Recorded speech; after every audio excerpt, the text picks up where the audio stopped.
a'azzakumullah, sesuatu yang harus kita yakini dan harus kita sadari bahwa tauhid adalah merupakan perkara yang paling penting bagi orang-orang yang beriman. Allah Subhanahu wa ta'ala telah membinasakan orang-orang yang sebelum kita. Kaum Nabi Nuh, kaum Nabi Lut, kaum Nabi Ibrahim dan kaum-kaum yang lainnya. Mereka dibinasakan oleh Allah Subhanahu wa ta'ala karena mereka tidak mentauhidkan Allah atau tauhid mereka rusak. Allah Subhanahu wa ta'ala menjelaskan, menceritakan kepada kita tentang penduduk neraka yang tidak mentauhidkan Allah. Allah Subhanahu wa ta'ala berfirman, وَلَقَدْ ذَرَأْنَا لِجَهَنَّمَ كَثِيرًا مِنَ الْجِنِّ وَالْإِنسِ لَهُمْ قُلُوبٌ لَا يَفْقَهُونَ بِهَا وَلَهُمْ أَعْيُنٌ لَا يُبْصِرُونَ بِهَا وَلَهُمْ آذَانٌ لَا يَسْمَعُونَ بِهَا أُولَئِكَ كَالْأَنْعَامِ بَلْ هُمْ أَضَلُّ. Yang artinya adalah sesungguhnya kami telah ciptakan bagi neraka Jahannam. Siapa? Kathiran minal jinni wal ins, banyak dari kalangan jin dan manusia. Mereka punya hati namun tidak digunakan untuk memahami ayat-ayat Allah. Mereka punya mata namun tidak digunakan untuk melihat kebesaran Allah.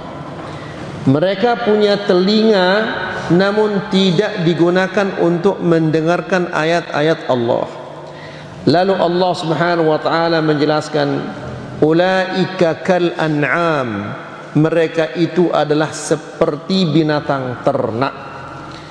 Jadi ikhwani fiddin azakumullah, ini mendorong seorang muslim, memberinya motivasi untuk senantiasa mempelajari tauhid dan mempertahankan tauhidnya, karena tauhid itu adalah bisa rusak dan bisa batal.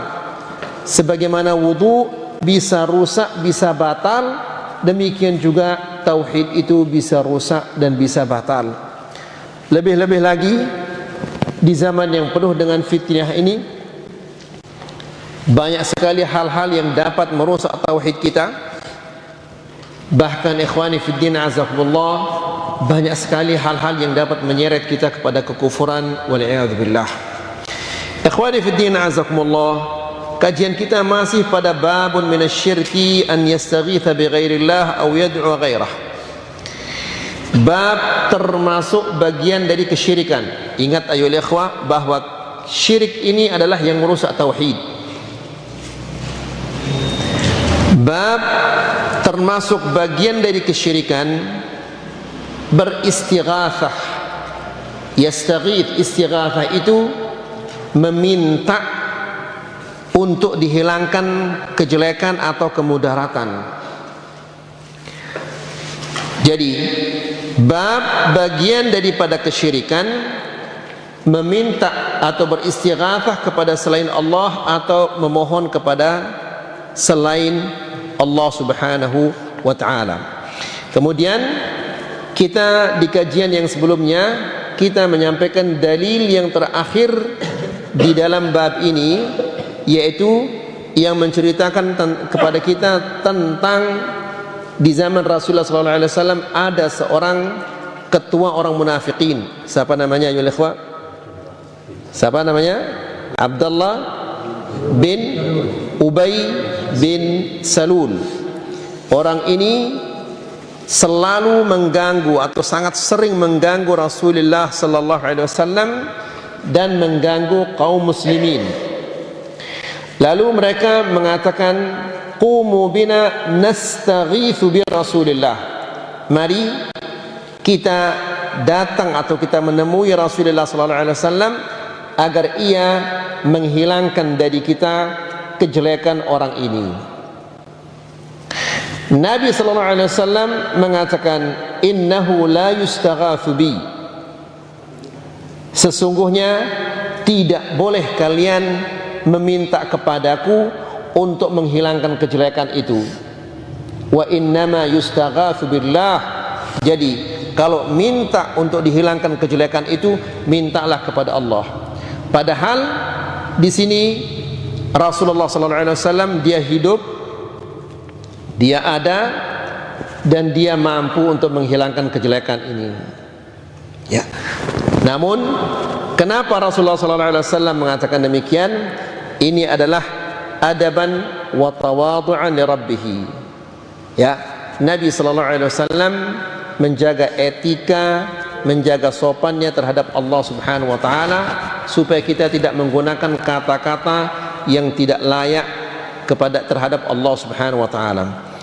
Namun sekarang ayolah ikhwah, yang dicegah oleh Rasulullah sallallahu alaihi wasallam justru dinyanyi-nyanyikan. Ya, sering kita mendengar lagu yang mengatakan ya Rasulullah aghithna ya Rasulullah. Bagaimana bunyinya itu? Ya aghithna ya Rasulullah, katanya dinyanyi-nyanyikan, kita sering. Padahal itu yang dilarang oleh Rasulullah sallallahu alaihi wasallam 1400 tahun yang lalu, justru sekarang dilantunkan, bahkan anak-anak kecil pun melantunkannya. Ya, nas'alullah as-salamah wal afiyah. Jadi ikhwani fid din azakumullah, di saat Rasulullah sallallahu alaihi wasallam masih hidup, dia ada, dia mampu, dia larang sahabat-sahabatnya. Lalu bagaimana kalau dia sudah mati, meninggal dunia? Nas'alullah as-salamah wal afiyah. Ya. Kemudian ikhwani fid din azakumullah, lalu kita menyampaikan apa yang disampaikan oleh Syekh Ibnu Utsaimin, bahwa apa yang dikhawatirkan oleh Rasulullah sallallahu alaihi wasallam itu terjadi, ya, yang dikhawatirkan 1400 tahun yang lalu kini terjadi di beberapa negara di mana mereka menyeru kepada selain Allah Subhanahu wa taala untuk meminta agar dihilangkan kejelekan-kejelekan dan kesulitan-kesulitannya. Itu yang terakhir yang kita sampaikan. Kemudian kita lanjutkan sekarang ya ikhwah. Jadi Nabi sallallahu alaihi wasallam melarang mereka mengatakan nastaghitsu bi Rasulillah, ini untuk menjaga etika dalam berbicara. Ya. Sesama kita saja kita jaga etika kita dalam berbicara. Lalu bagaimana kalau dengan Allah Subhanahu wa taala? Kemudian kata Syekh, wa hunaka wajhun akhar, dan ada penafsiran yang lain tentang kenapa Rasulullah sallallahu alaihi wasallam mengatakan innahu la yustaghatsu bi, tidak boleh kalian minta istighatsah kepadaku, padahal Nabi ada, hidup, ada, mampu. Kenapa dia mengatakan demikian? Wa huwa an yuqal bi anna al-munafiq, bahwa orang munafik ini bisababi kufrihi ghairu zahir, kekufurannya tidak nampak. Ikhwani fi din azakumullah, apa yang dimaksud dengan orang munafik itu? Orang munafik yang bagaimana? Hah? Orang munafik adalah orang yang menampakkan keislamannya, namun dia sembunyikan apa? Kekufuran. Nah, orang ini Abdullah ibnu Salul ini, Abdullah ibnu Ubay ibnu Salul, yang merupakan ketuanya orang munafik ini, dia sembunyikan kekufurannya. Fa inna an-nabiy sallallahu alaihi wasallam la yastati' an yu'aqibahu bi syai'. Orang yang seperti ini bagaimana Nabi sallallahu alaihi wasallam akan memberinya hukuman? Tidak bisa kita akan hukum dia, karena yang ditampakkan keislaman, yang disembunyikan kekufurannya. Ya, sementara orang ini bagaimana Nabi sallallahu alaihi wasallam akan memberinya hukuman sementara dia yang ditampakkan sama dia itu adalah Islam, yang disembunyikan adalah kekufuran. Fasara fihi dilalah ila man biyadihi maqalidul umur wal ittila' ala ma fi sudur. Maka orang yang seperti ini urusannya diserahkan kepada Allah Subhanahu wa taala. Rasulullah tidak bisa menghukumnya. Ya, Rasulullah sallallahu alaihi wasallam diperintah oleh Allah Subhanahu wa taala untuk menghukum zahirnya.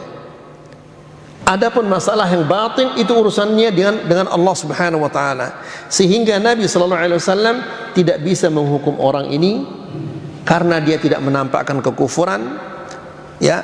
Yang ditampakkan hanyalah baik-baik saja. Jadi ini penafsiran yang kedua kenapa Rasulullah sallallahu alaihi wasallam mengatakan innahu la yustaghatsu bi. Kemudian ikhwani fi din azakumullah, apa faedah yang bisa kita ambil dari hadis ini?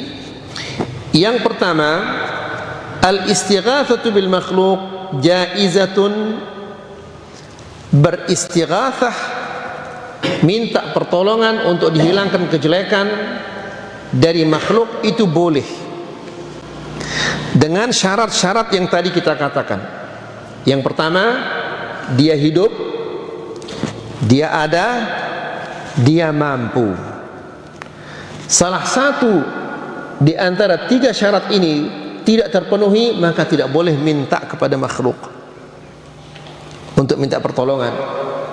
Tidak boleh kita minta kepada makhluk yang tidak ada. Apakah dia berada di luar negeri atau dia sudah meninggal dunia, ya. Tidak boleh juga kita minta kepada makhluk yang tidak bisa membantu kita. Ini adalah perbuatan yang sia-sia. Sebagaimana Musa alaihissalam, ada seorang Bani Israel yang minta pertolongan kepada Musa. Sebagaimana dijelaskan oleh Allah Subhanahu wa taala di dalam Al-Qur'an, fastaghathahu alladhi min syi'atihi 'ala alladhi min 'aduwwihi fawakazahu Musa faqada 'alaihi. Fastaghathahu, ada seorang Bani Israel yang beristighatsah kepada Musa.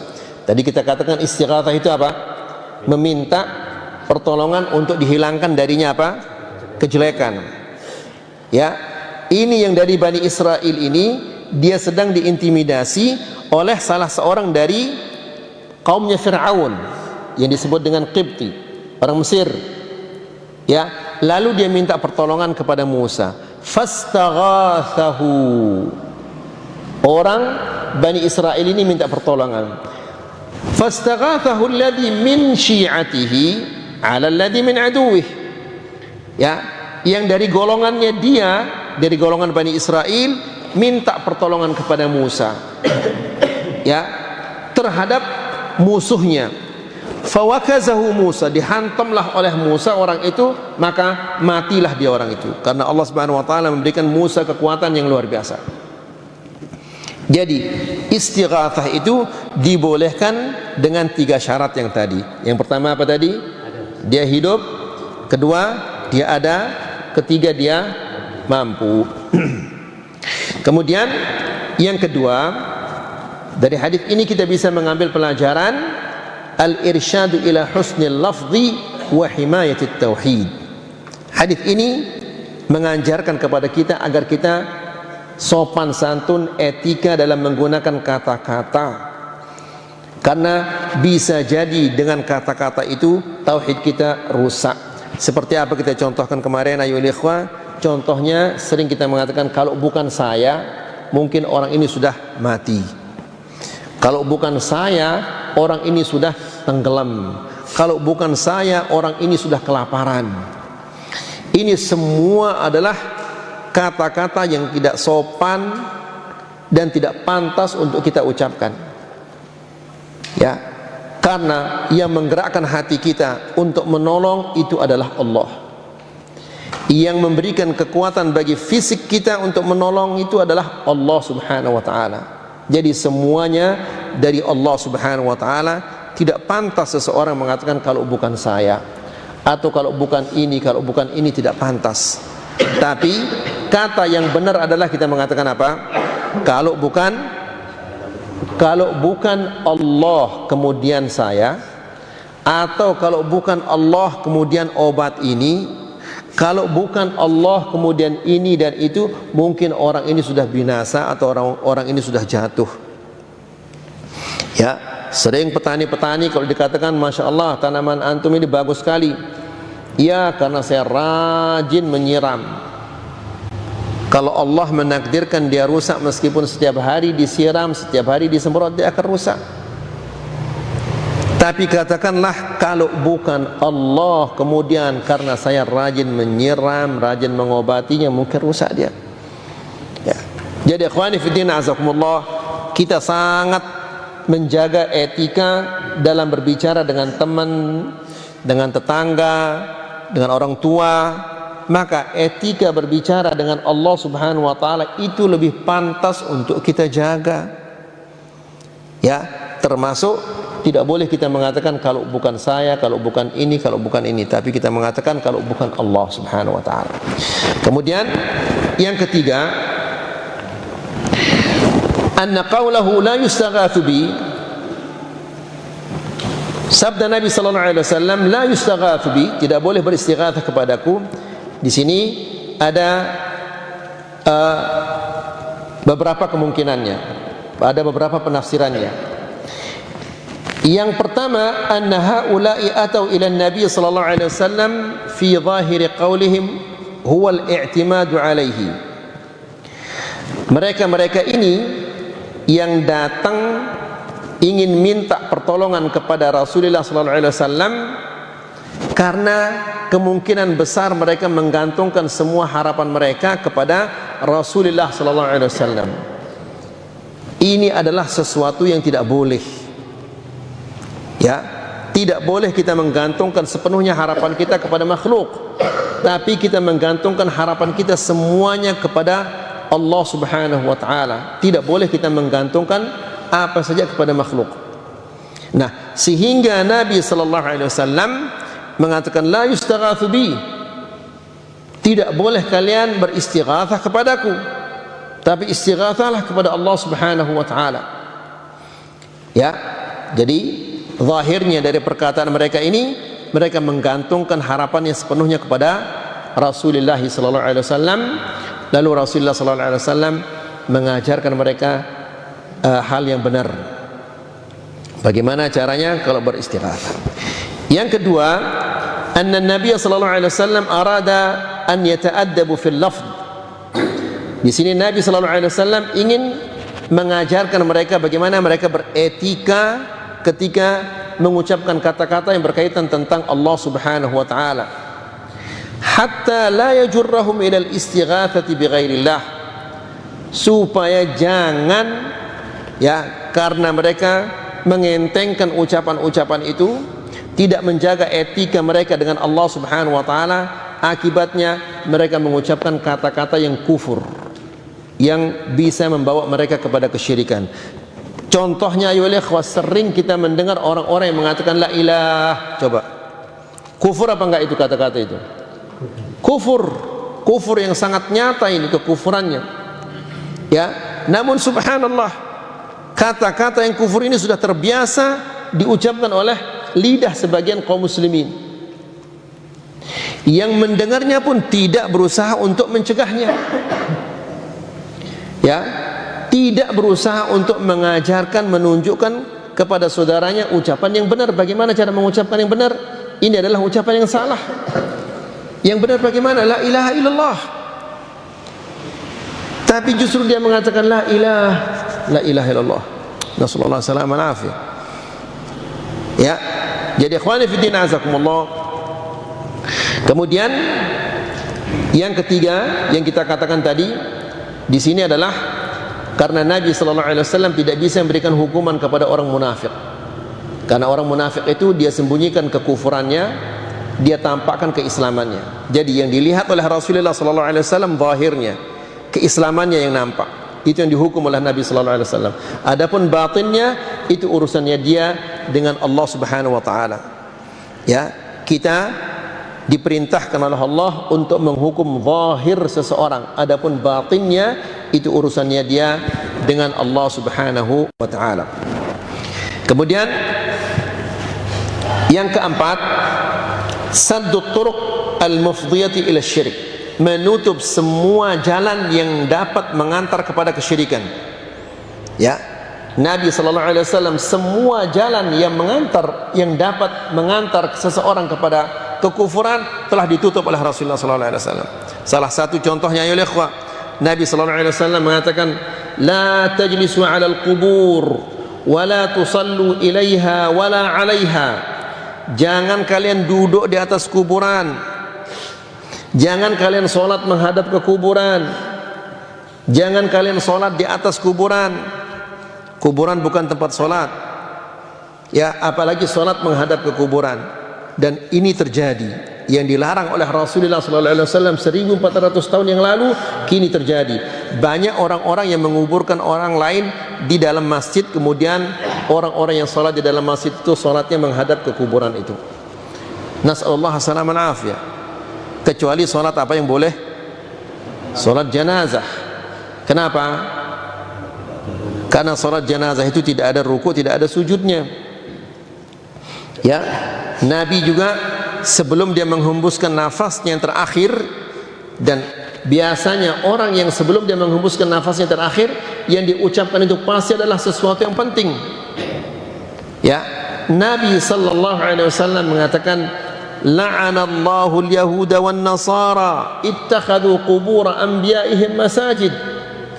Semoga Allah melaknat orang Yahudi dan orang Nasara. La'ana dalam bahasa Arab itu artinya at-tard wal ib'adu an rahmatillah, diusir dan dijauhkan dari rahmat Allah. Ya, Nabi yang memintakan demikian. Kalau Nabi yang memohon kepada Allah, Allah Subhanahu wa taala pasti akan penuhi permohonannya itu. Ya, didoakan dia agar dia dijauhkan dari rahmat Allah Subhanahu wa taala. Siapa itu? Orang Yahudi dan orang Nasara. Kenapa? Ittakhadhu qubur anbiya'ihim masajid. Mereka menjadikan kuburan-kuburan Nabi mereka sebagai tempat beribadah. Kalau kuburan Nabi tidak boleh, lalu bagaimana dengan kuburan yang lainnya? Ya, atau mereka menguburkan seseorang di dalam masjid. Dan ini terjadi. Nas'alullah as-salamah wal afiyah. Jadi Nabi sallallahu alaihi wasallam telah menutup semua celah-celah yang dapat membawa kita, mengantar kita kepada kesyirikan, termasuk juga dalam berkata-kata. Kemudian yang kelima, masyru'iyatus sabri 'alal adza. Dianjurkan bagi kita untuk sabar atas gangguan-gangguan orang lain. Ya, ikhwani fid din azzakumullah, sampai-sampai Nabi sallallahu alaihi wasallam mengibaratkan orang yang berpegang dengan agamanya itu seperti orang yang menggenggam apa? Bara api. Ya, namanya bara api itu dia panas. Ya, kalau kita menggenggamnya, tangan kita akan terbakar. Ya, tapi kita harus sabar. Kalau dia sabar menahan bara api itu, maka bara api itu akan padam. Tangannya akan terbakar, namun insya Allah di akhirat dia selamat. Tapi kalau dia lepas bara api itu, tangannya selamat, ya, tidak terbakar, namun di akhirat mungkin dia tidak akan selamat. Jadi disyariatkan bagi kita untuk senantiasa sabar. Ya, sabar sampai kita bertemu dengan Allah Subhanahu wa taala. Sabar dalam segala hal. Mempelajari ilmu, menghadiri pengajian, kita butuh sabar. Naik ke masjid salat berjamaah butuh sabar. Ya, mencari nafkah butuh sabar. Mendidik anak, mendidik istri butuh kesabaran. Jadi kita butuh kesabaran dalam segala hal. Ya. Kemudian yang terakhir, tahrimu adhiyatil mu'min li'annahu min sifatil munafiqin. Haram mengganggu orang-orang yang beriman, karena mengganggu orang-orang yang beriman ini merupakan sifat-sifatnya orang munafik. Ya, tidak boleh diganggu, tidak boleh dighibah, apalagi diambil haknya, ini adalah haram. Ikhwani fi din azakumullah, pernah kita menyampaikan hadis Nabi sallallahu alaihi wasallam yang mengatakan, man shallal fajra fahuwa fi dhimmatillah fala ya'khudhannakumullahu bi syai'in min dhimmatih. Barang siapa yang salat subuh, maka sesungguhnya dia telah berada di bawah penjagaan Allah. Fala ya'khudhannakumullahu bi syai'in min dhimmatih. Jangan sekali-kali engkau dituntut oleh Allah karena engkau merusak penjagaannya. Ya, kalau kita bikin pagar untuk tanah kita, lalu datang ada orang yang merusaknya, karena itu kita akan marah atau kita akan laporkan dia ke polisi. Nah, orang yang salat subuh itu dia dijaga oleh Allah. Jangan kamu merusak penjagaan Allah, karena kalau kamu merusak penjagaan Allah Subhanahu wa taala, kamu akan dilemparkan ke dalam neraka jahanam wal iyad billah. Jadi jangan ganggu orang-orang beriman. Ya, dia sabar, dia diam bukan karena dia tidak mampu melawan, tapi dia mengharapkan pahala dari Allah Subhanahu wa taala. Kemudian antum yang mengganggunya, jangan merasa menang. Ya, kenapa? Karena Allah yang akan nuntut nanti. Bagaimana dia akan berkelit kalau Allah Subhanahu wa taala yang menuntutnya? Bagaimana dia akan selamat, dan siapa yang akan bisa membantunya kalau Allah Subhanahu wa taala yang akan menuntutnya? Kalau polisi saja menuntut kita di dunia kita ketakutan, lalu bagaimana kalau Allah Subhanahu wa taala menuntut kita di akhirat? Nas'alullah salamah wal afiyah. Ini dia ya ikhwah, bab min asyirki an yustaghath bi ghairillah. Bab termasuk bagian dari kesyirikan kita beristighatsah kepada selain Allah. Sekarang kita memasuki bab berikutnya adalah bab qauluhu ta'ala, bab firman Allah, ayusyrikuna ma la yakhluqu syai'an wa hum yukhlaqun wa la yastati'una lahum nasran wa la anfusahum yansurun. Ayat ini ada di dalam surat Al-A'raf ayat 191 dan 192. Ya, sekali lagi ayo ikhwah, antum harus punya Quran terjemahan dan harus juga punya apa? Tafsiran Al-Quran. Ya, agar kita mengetahui apa yang dimaksud oleh Allah Subhanahu wa taala. Ikhwani fi din azakumullah, Allah Subhanahu wa taala memerintahkan hamba-hambanya agar senantiasa menggantungkan hatinya kepada Allah. Hati kita ini tidak boleh dia bergantung kepada selain Allah. Ya, dalam hal sekecil apapun. Ya, kalau Allah Subhanahu wa taala tidak membantu kita, tidak mungkin kita akan wujudkan. Ya, Allah Subhanahu wa taala berfirman di dalam Al-Qur'an, "Wa ma khalaqtul jinna wal insa illa liya'budun." Aku tidak menciptakan jin dan manusia melainkan untuk beribadah kepadaku. Beribadah kepadaku artinya bertauhid kepada Allah, menggantungkan semua harapannya, semua keinginannya kepada Allah Subhanahu wa taala. Dan orang-orang yang menggantungkan harapannya kepada Allah tidak pernah dia kecewa. Tapi sebaliknya, kalau kita menggantungkan harapan kita kepada makhluk, pasti kita akan kecewa. Ya, jadi ikhwani fi din azakumullah, Allah Subhanahu wa taala di banyak ayat-ayatnya memerintahkan kita untuk senantiasa menggantungkan harapan kepada Allah. Jangan mengharapkan kepada makhluk, jangan menggantungkan harapannya kepada makhluk. Salah satu di antaranya adalah ayat ini, di mana di zaman Rasulullah sallallahu alaihi wasallam orang-orang kafir Quraisy, mereka menggantungkan harapan mereka kepada patung-patung yang mereka buat sendiri. Ya, namun lucunya ayo ikhwah, ketika mereka mendapatkan musibah, mereka lupa kepada patung-patungnya itu, mereka ingatnya hanya kepada Allah Subhanahu wa taala. Allah Subhanahu wa taala berfirman di dalam ayat ini, ayusyrikuna billah ma la yakhluqu syai'an wa hum yukhlaqun wa la yastati'una lahum nasran wa la anfusahum yansurun.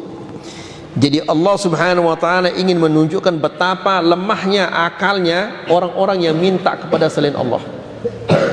Ya, ada orang minta kepada kuburan, minta di kuburan, mengharap kepada orang mati. Ini di mana akalnya ya ikhwan? Ya, lihat betapa banyaknya kaum muslimin kalau mendapatkan musibah datang ke kuburan. Ya, kalau mendapatkan kesulitan datang ke kuburan. Kalau sakit datang ke kuburan. La haula wala quwata illa billah. Bisa apa dia itu? Ya, ada lagi Kalau mendapatkan kesulitan, datang ke batu, datang ke pohon kayu, datang ke mata air. Nas'alullah salam al-afiyah. Ya, padahal kalau kita tanya kepada mereka, apakah kamu yakin bahwa Allah Subhanahu wa taala ala kulli syai'in qadir? Mereka mengatakan 100% saya yakin bahwa Allah itu ala kulli syai'in qadir. Kalau yakin Allah Subhanahu wa taala ala kulli syai'in qadir, kenapa datang ke sesuatu yang tidak bisa berbuat apa-apa? Datang ke orang mati. Ya, kalau dia bisa menghilangkan kejelekan dari dirinya, kenapa dia tidak menghilangkan kematian itu dari dirinya sendiri? Kan kematian itu adalah kejelekan. Na'udzubillah. Jadi Allah Subhanahu wa taala berfirman, ayusyrikuna ma la yakhluqu syai'an wa hum yukhlaqun. Apakah mereka menyekutukan Allah Subhanahu wa taala dengan sesembahan-sesembahan yang tidak bisa menciptakan, padahal mereka itu diciptakan, sesembahan-sesembahan itu diciptakan. Ya, mereka menyekutukan Allah Subhanahu wa taala dengan sesuatu yang tidak bisa menciptakan. Di antara ciri-ciri Tuhan atau ilah yang berhak untuk disembah itu, dia bisa menciptakan. Ya, ada orang menyembah Jibril. Jibril tidak bisa menciptakan, tidak berhak untuk disembah. Ada orang menyembah Nabi, menyembah Rasul. Yesus Kristus disembah, Isa alaihissalam disembah, atau wali atau yang lain-lainnya disembah. Semua yang disembah oleh manusia selain Allah, dia tidak bisa menciptakan. Maka karena dia tidak bisa menciptakan, dia tidak berhak untuk disembah. Ya, dia tidak bisa menciptakan, bahkan dia yang diciptakan. Ya, maka dia tidak berhak untuk disembah. Kemudian wala yastati'una lahum nasra. Dan sesembahan-sesembahan yang mereka sembah ini tidak bisa membantu mereka. Ya, mereka sendiri tidak bisa membantu diri mereka sendiri. Bagaimana mereka akan bisa membantu orang lain? Nas'alullah salam al-afiyah. Dan ini terjadi di mana-mana ya ikhwan. Ya, yang disembah adalah sesuatu yang tidak bisa berbuat apa-apa. Apalagi ada orang membawa ajimat. Bagaimana dia sembah ajimat itu? Dia gantungkan harapannya kepada ajimat itu. Dia mengharapkan kepada ajimatnya apa yang seharusnya dia harapkan kepada Allah. Dia mengharapkan keselamatan atau mengharapkan yang lainnya dari ajimat itu. Padahal yang bisa menyelamatkannya hanyalah Allah Subhanahu wa taala, namun dia justru mengharapkan keselamatan itu kepada selain Allah Subhanahu wa taala. Nasallahu salaman afiyah. Ya, jadi Allah Subhanahu wa taala berfirman, wala yastati'una lahum nasra. Mereka tidak bisa membantu mereka yang mereka sembah-sembah ini. Ya, Isa alaihissalam, dia tidak bisa membantu orang yang menyembahnya. Demikian juga Jibril, demikian juga malaikat, demikian juga orang-orang yang sudah mati atau wali atau yang lain-lainnya. Tidak bisa mereka menolong orang lain. Ya, yang bisa menolong kita hanyalah Allah Subhanahu wa taala. Maka gantungkanlah semua harapan kita kepada Allah Subhanahu wa taala. Syekh menjelaskan, fi hadhil ayatil azimah, di dalam ayat yang mulia ini, wabbakhallahu al-musyrikin ala jahlihim. Allah mencela orang-orang musyrikin karena kejahilan mereka. Kira-kira ayo ikhwah, mana lebih jahil, orang-orang musyrikin dahulu atau orang-orang sekarang? Hah? Iya. Orang sekarang dia sudah sekolah, sudah perguruan tinggi, sudah kesana kemari, masih juga minta kepada orang mati, masih juga minta kepada batu, masih juga minta kepada pohon kayu. Padahal Allah menciptakan pohon kayu itu agar kita buat dia menjadi meja, jadi jendela, jadi pintu, jadi kusen. Justru pohon kayu itu diagungkan dan digantungkan harapannya kepada pohon kayu. Batu juga demikian, wala haula wala quwwata illa billah. Jadi Allah Subhanahu wa taala di dalam ayat ini mencela orang-orang musyrikin karena kejahilan mereka, karena kebodohan mereka. Ya. wa dhalalihim, dan kesesatan mereka.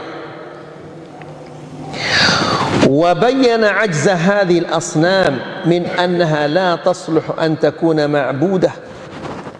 Dan Allah Subhanahu wa taala menjelaskan bahwa sesembahan-sesembahan mereka yang mereka sembah ini ajiz, tidak bisa berbuat apa-apa. Ya, patung-patung yang mereka sembah ini tidak bisa berbuat apa-apa. Kalau dia tidak bisa berbuat apa-apa, maka dia tidak berhak untuk disembah. Ya. Bagaimana Allah Subhanahu wa taala menjelaskan kepada mereka bahwa patung-patung ini tidak berhak untuk disembah? Pertama, Allah Subhanahu wa taala menjelaskan bi annaha la takhluqu syai'an. Sesembahan-sesembahan yang kalian sembah ini tidak bisa menciptakan apa-apa. Wa man la yakhluq la yastahiqqul ibadah. Dan yang tidak bisa menciptakan itu dia tidak berhak untuk diibadahi, tidak berhak untuk disembah. Ya. Oleh karena itu Allah Subhanahu wa taala di sini berfirman, ayusyrikuna ma la yakhluqu syai'an. Apakah mereka akan sekutukan Allah Subhanahu wa taala dengan sesuatu yang tidak bisa menciptakan? Ya, la ilaha illallah. Jadi ikhwani fillah azakumullah, bacalah Quran itu, kemudian baca terjemahannya, kemudian baca tafsirannya, agar kita tidak terjatuh ke dalam kesalahan-kesalahan yang sangat fatal yang bisa merusak dunia akhirat kita. Ya, jadi Allah Subhanahu wa taala menjelaskan bahwa patung-patung atau sesembahan-sesembahan yang mereka sembah ini tidak berhak disembah. Pertama, karena mereka tidak bisa menciptakan. Dan yang tidak bisa menciptakan itu dia tidak berhak untuk disembah. Yang kedua, annaha makhluqah. Yang mereka sembah ini adalah makhluk. Ya, ciptaan, diciptakan oleh Allah. Kalau dia merupakan ciptaan, maka yang disembah dan yang menyembah apa? Sama jadinya. Ya, yang disembah itu ciptaan Allah, yang menyembahnya juga ciptaan Allah. Berarti derajat kita sama. Kalau sama, tidak boleh satu menyembah yang lainnya, karena sama derajat kita. Ya, makanya Allah Subhanahu wa taala berfirman, wa hum yukhlaqun. Sementara sesembahan-sesembahan mereka itu diciptakan oleh Allah. Kemudian yang ketiga, annaha la tastati'u nasra man yad'uha. Ya, cara yang ketiga untuk menjelaskan kepada mereka bahwa ini tidak berhak disembah, bahwa patung-patung yang jadi sesembahan mereka ini tidak bisa menolong mereka. Ikhwani fi din azzakumullah, Amr bin Jamuh, ya, dia punya patung. Dulu pembesar-pembesar jahiliyah itu di setiap rumah ada patung. Sebelum mereka tidur, mereka ucapkan selamat malam, selamat tidur. Begitu mereka bangun pagi-pagi juga, yang pertama kali mereka lakukan, mereka mendatangi patungnya untuk mengatakan selamat pagi kepada patungnya. Ya, kemudian dia punya patung yang terbuat dari kayu yang sangat mahal.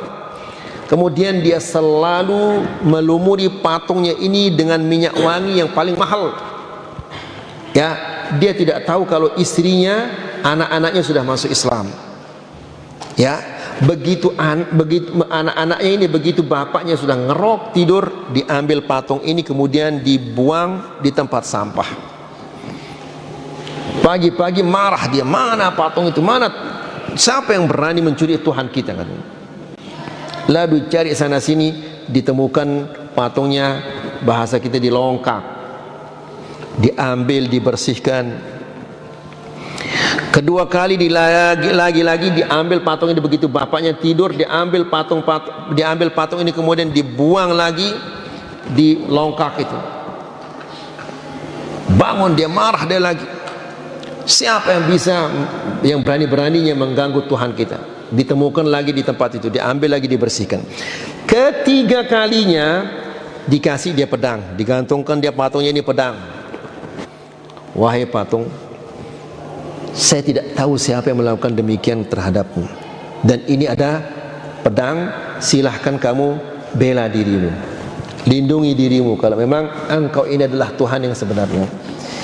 Lagi-lagi anak-anaknya ini dibuang di sampah itu, namun yang ketiga kalinya diikat patungnya ini bersama dengan bangkai anjing, dan pedangnya itu dibuang sama anak-anaknya. Begitu dia besok paginya dilihat patungnya tidak ada, langsung dia ke tempat sampah itu dan dilihat patungnya terikat dengan bangkai anjing. Lalu dia mengatakan, seandainya engkau adalah Tuhan, tidak mungkin engkau akan terikat dengan bangkai anjing. Lalu dia sejak itu dia masuk Islam. Jadi ikhwani fillah azakumullah, demikian orang-orang dahulu itu. Jadi patung ini tidak bisa melindungi, menjaga dirinya, lalu bagaimana dia akan menjaga orang lain? Kemudian yang keempat adalah yang keempat dia tidak bisa menjaga dirinya, bagaimana dia menjaga orang lain? Makanya Allah Subhanahu wa taala mengatakan, berfirman, wala anfusahum yansurun, dan mereka tidak bisa menolong diri mereka. Mereka tidak bisa menolong orang lain, dan mereka juga tidak bisa menolong dirinya sendiri. Mereka tidak bisa menolong orang lain, ya. Mereka tidak bisa menolong diri mereka, bagaimana mereka bisa menolong orang lain? Jadi ini adalah bukti yang sangat kuat bahwa semua sesembahan-sesembahan yang disembah selain Allah Subhanahu wa taala, dia tidak berhak untuk disembah karena 4 perkara yang tadi yang kita sebutkan. Yang pertama, dia tidak bisa menciptakan. Kalau tidak bisa menciptakan, dia tidak berhak untuk disembah. Yang kedua, mereka itu adalah diciptakan oleh Allah. Kalau mereka itu adalah ciptaan Allah, maka kita sama. Kalau kita sama, tidak boleh satu sama yang satu menyembah yang lainnya. Kemudian yang ketiga, dia tidak bisa menolong orang yang memohon pertolongan darinya. Kemudian yang keempat, dia tidak bisa menolong dirinya. Ini saja yang bisa kita sampaikan pada malam ini. Semoga ini bermanfaat dan semoga bisa menambah keimanan kita dan ketakwaan kita kepada Allah Subhanahu wa taala. Wa sallallahu ala nabiyyina Muhammad walhamdulillahi rabbil alamin.